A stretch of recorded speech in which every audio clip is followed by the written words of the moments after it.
amigos, continuamos con más aquí en Economía para Todos. ¿Tensión comercial o no? Lo que ocurre con Estados Unidos. Washington López, CEO de Washington Capital, está con nosotros.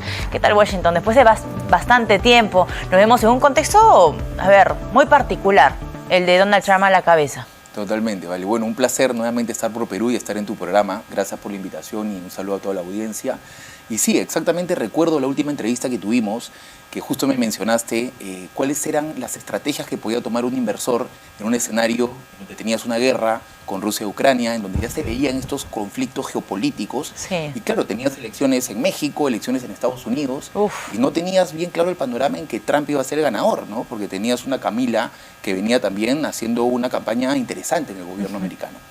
Entonces, bueno, la recomendación claramente fue que el inversionista hoy tiene que proteger sus inversiones.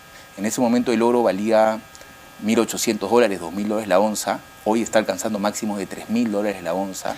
¿Cifras que no se veían hace muchos años antes de la pandemia? Así es. Recuerda que el máximo del oro fue en el 2012, que fue la primera vez que tocó $2.000 la onza. Posterior tuvimos la pandemia y una desaceleración de commodities que cayó a 1.045.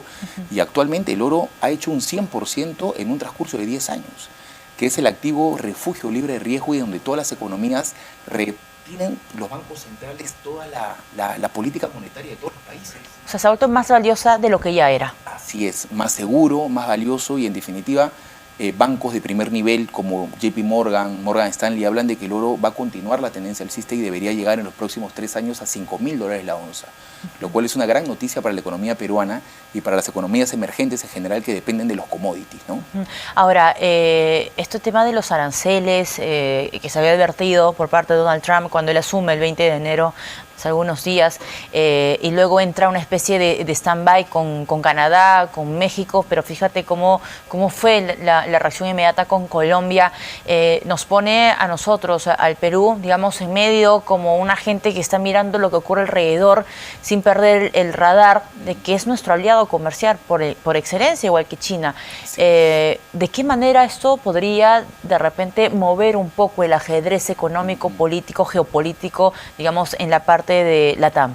Sí, muy interesante lo que mencionas porque creo que hoy los políticos peruanos tienen que justo aprender de la muestra que estamos viviendo, ¿no? Lo de Colombia fue algo realmente inesperado, fue un efecto en donde vemos un Donald Trump muy agresivo, muy determinado y coherente con lo que dijo en su campaña y lo que está empezando a hacer en el primer mes de gobierno. Entonces, para mí, en definitiva, los políticos peruanos en general, ¿no?, tienen que ser muy cautos y tienen que tener las mejores relaciones porque Estados Unidos es nuestro segundo principal socio estratégico. Sí. Primero es China, ¿no? Y claramente hoy el boom que está viviendo los commodities en general, liderado por el oro que está en máximos históricos de $3.000 la onza, eso le genera al Perú mayor ingreso de dólares por la misma exportación de oro que genera el año pasado o los últimos 3 años. Entonces, esa es una oportunidad porque vemos un incremento del PBI, vemos mayor ingreso de dólares, vemos mayor inversión extranjera.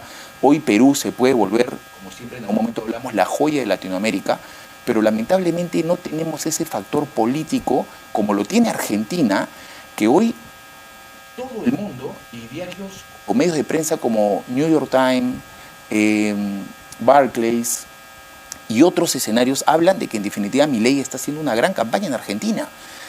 Y lo ponen como el libertario de Sudamérica, y hoy América Latina ve la luz después de una sombra de izquierda que volteó a varios países, como Colombia, Chile, Perú, que estos conflictos políticos en definitiva no solamente generan una recesión técnica en el país, sino que ahuyenta a la inversión extranjera. Y hablando de la inversión en Argentina, de hecho hay mucho interés de abrir un poco las puertas o más todavía las inversiones mineras en Argentina.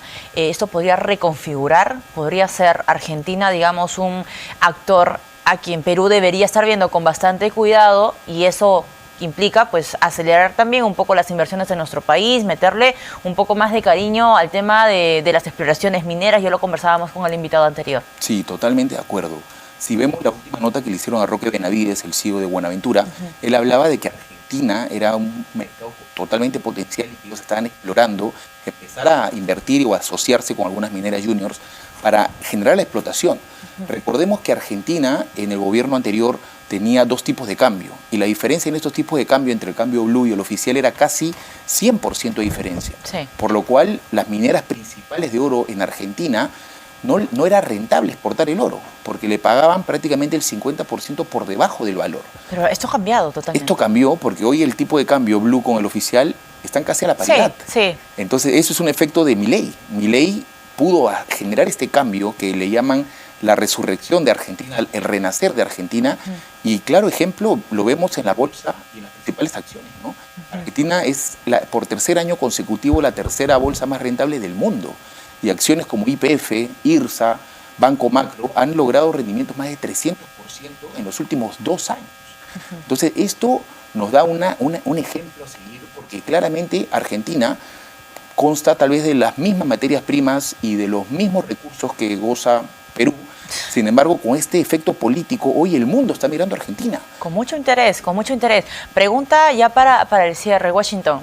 Y a ver, en interna también está acá. ¿Buen momento para comprar dólares?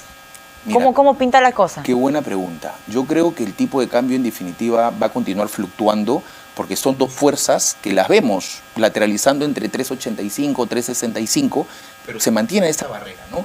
Recordemos que la FED sigue bajando tasas, el mundo se encuentra en una política monetaria expansiva en general.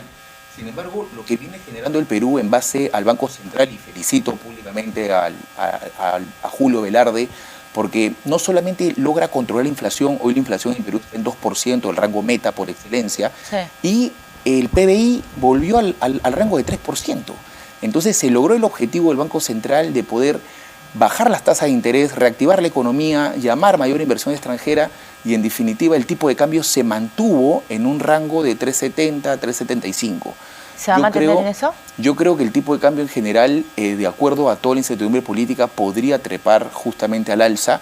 Hay que estar muy atentos con el rango de 3.85. Si perfora al alza, yo creo que sí vamos a ver un tipo de cambio más en valores de 3.90, 3.95. Tremendo. Muy bien, Washington, te agradezco que nos hayas acompañado esta tarde. Washington López, CEO de Washington Capital.